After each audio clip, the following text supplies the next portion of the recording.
Hare Krishna. So I wanted to say a few things about Vrindavan to conclude the Vrindavan pastimes of Krishna. I mentioned the three predominating mellows of Vrindavan are, who remembers what are the three predominating mellows of Vrindavan? Okay, many voices I can hear, but I want to see some hands. Okay, very good. So Radharani's hand came up first. So Radharani, what are the three predominating mellows of Vrindavan? Friendship, parental and conjugal are the three predominating and unique mellows of Vrindavan, because they are not there anywhere else in the spiritual world. And in discussing about Krishna's Vrindavan pastimes, last couple of days we discussed about Krishna's friendship, mellow friendship, sakhiras. Remember how Krishna deals with his friends? We also discussed yesterday how Krishna deals with his parents, or how Krishna's parents deal with Krishna. And so, what we are left with now? Did we cover everything? Which one is left? We are left with the mellow of conjugal mellow. The conjugal. Conjugal mellow has two aspects. There are two types of conjugal mellow. Swakiya. Swakiya means one's own. And Parakiya means belonging to somebody else. So when one has a relationship with one's wife, that is, wife is the husband's property, or you can say it's a socially approved relationship. So the conjugal relationship between husband and wife is that of Swakiya relationship. And Parakiya, like here is a feeling that the girl is not married, or even married to someone else. And the relationship between that woman and the hero or man is considered to be Parakiya. Now this Parakiya relationship is considered to be unethical or immoral in the material plane. Right? Like if somebody has a relationship with somebody else's wife, is it approved in the social norm? No. It is inappropriate. It is considered to be abominable. Now mind you one thing, that in this material nature is a reflection of the spiritual world. Right? Now when you see the reflection, how do you see the reflection?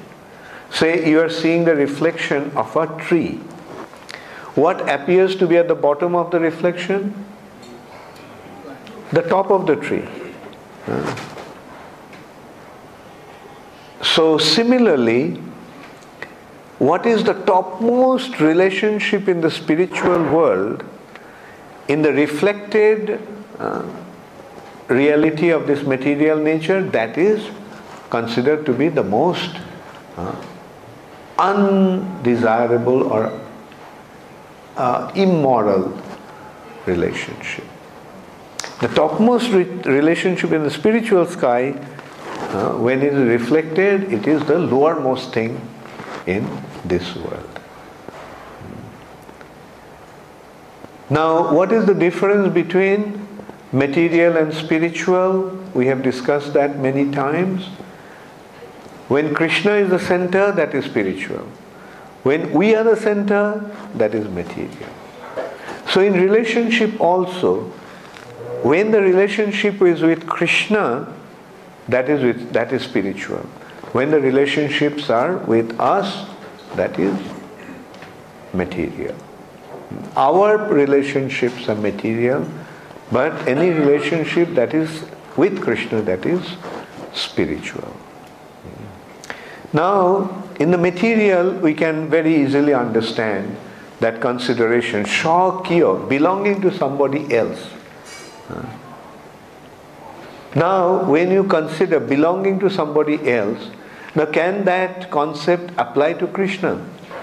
Because everything belongs to Krishna, everybody belongs to Krishna. So for Krishna, there is no consideration of Parakiya in that sense. Enjoying somebody or having an affair with somebody else's wife. Like in the spiritual context, it is just a pastime. It's an arrangement in such a way. And another consideration here is, we have to consider that Bhakti Siddhanta Saraswati Thakur wrote a line in a poetry, 2 lines, describing Kaminir Kam Nohe Tabo Dham Tahar Malik Kebal Jadav. That relationship with a woman is not for you. Because the proprietor of all women is Krishna.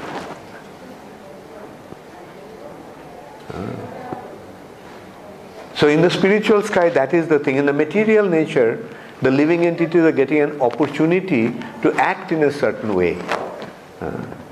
In the material nature, the living entities are trying to become Krishna. Therefore, they are imitating Krishna's activities. They want to become the supreme controller. Everybody wants to become supreme proprietor. Right? Whether he can become or not, that's another thing. And the point is, in the material nature, these relationships are there, a relationship between man and a woman. But in the spiritual world, that man-woman relationship is only with Krishna, no one else. Because they also belong to Krishna. And that feeling that, this gopi is married to some other person, some other gopa, is just an illusory concept. They think that they are married, just in order to make that love affair more exciting. This is another point. In loving relationship, when there is impediment, when there is obstacle, then the intensity becomes more, the love becomes more intensified. So that is why in the spiritual world, these arrangements are there. As if this gopis or Srimati Radharani is married to somebody, and Radharani's mother-in-law is trying to stop Radharani from meeting Krishna. Radharani's sister-in-law is trying to stop Krishna, meeting Krishna, Radharani meeting Krishna. Or chastising, what is this? What kind of relationship you have with him? And this kind of, but it is actually to make the excitement in that loving exchange. So the point is that this Parakiya mellow in the spiritual sky is simply in order to intensify their loving relationship. And anyway, and that is how in Parakiya bhave jaha brojete prachar. In Vrindavan, this relationship between Krishna and gopis have become manifest in Golok Vrindavan, in Braja. And that is the most important central factor of Vrindavan. Everything else is centered around that. The pivot, the hub of all relationships in Vrindavan is centered around Radha Krishna's relationship, conjugal relationship. And one thing is, we have to be very, very careful. That's why Radha Krishna's pastimes are kept as a secret. That is because one should never try to imitate Krishna's activities with the gopis. That is the highest spiritual relationship, and it should never be imitated. Srimad Bhagavatam has given the example that just like you cannot imitate Lord Shiva drinking poison. Can anybody imitate Lord Shiva and drink poison? Then what will happen? He'll be dead. Similarly, Krishna's pastimes with the gopis should never be imitated. And one thing we must remember also, that what is the basic criteria for entering into the spiritual world? It's a very simple consideration. In order to enter into spiritual world, in order to become free from material bondage, one has to become free from sex desire. One cannot enter into the spiritual sky as long as he has sex desire. To be a to enter into the spiritual world, everybody has to overcome that, or in simple words, one can say that everybody has to be a brahmachari. Which means there is no room for sex desire in the spiritual world. Now, when there is no room for sex desire in the spiritual world, how can there be anything in Vrindavan which may apparently appear to be a sexual relationship? We have to understand that that is another world altogether, and we cannot even imagine, we cannot even understand what that world is like until and unless we go there and see ourselves. But one thing is for sure, that in order to enter into spiritual sky, one has to be free from sex desire. Like this material nature has been described as a prison house of sex desire. Maithunagar. Agar means a prison. And Maithun means sex desire. So this is a prison house of sex desire. So in the prison house, people are tied down with a chain. In this material world of prison house, how everyone is tied down here? It's a very simple consideration, isn't it? Everyone is tied down to this material nature with sex desire.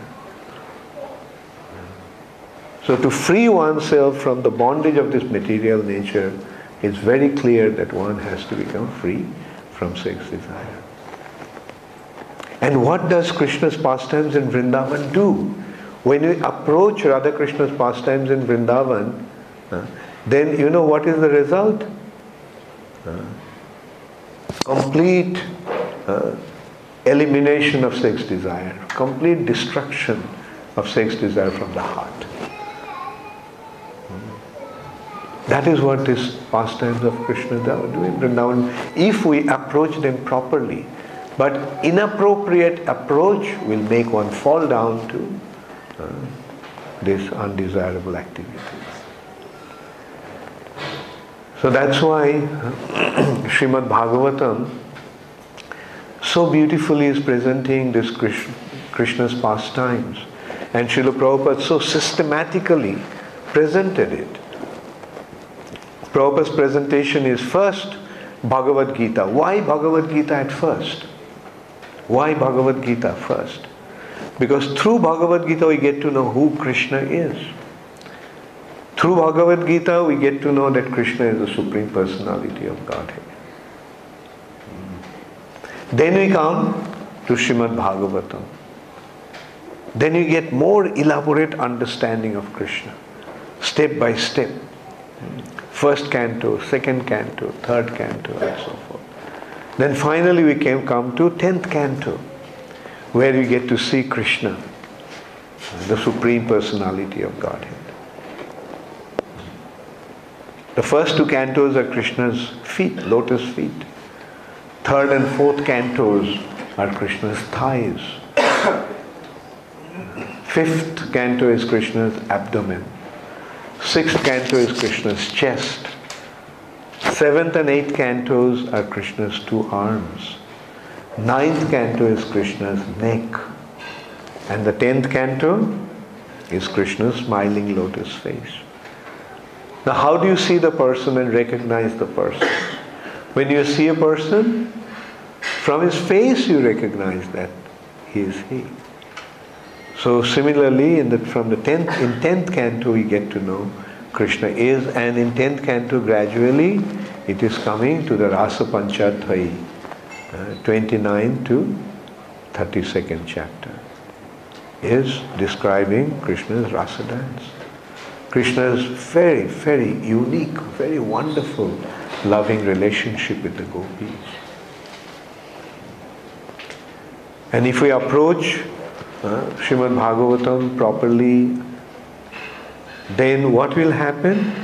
The heart will become free from sex desire. From the Vedas, from our scriptures, we get to know this act of copulation or sexual relationship is only meant for procreation.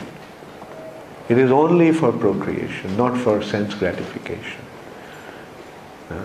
It's a very, very painful experience for both the man and woman to go through that.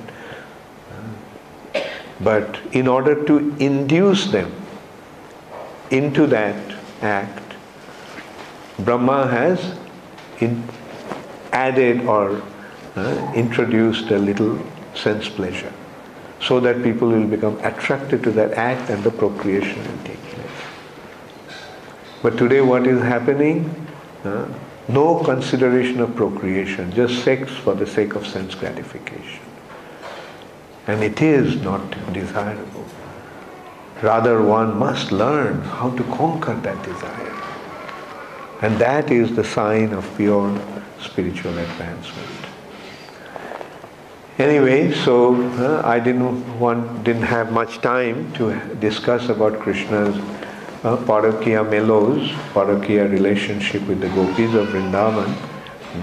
But I just wanted to point out that how that is the highest spiritual understanding, and that is the goal that everybody is aspiring for while they are aspiring to go to Vrindavan.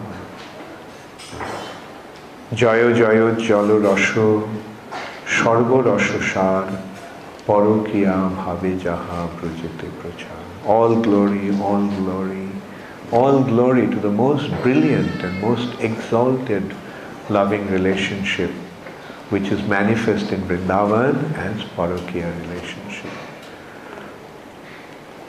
So thank you all very much.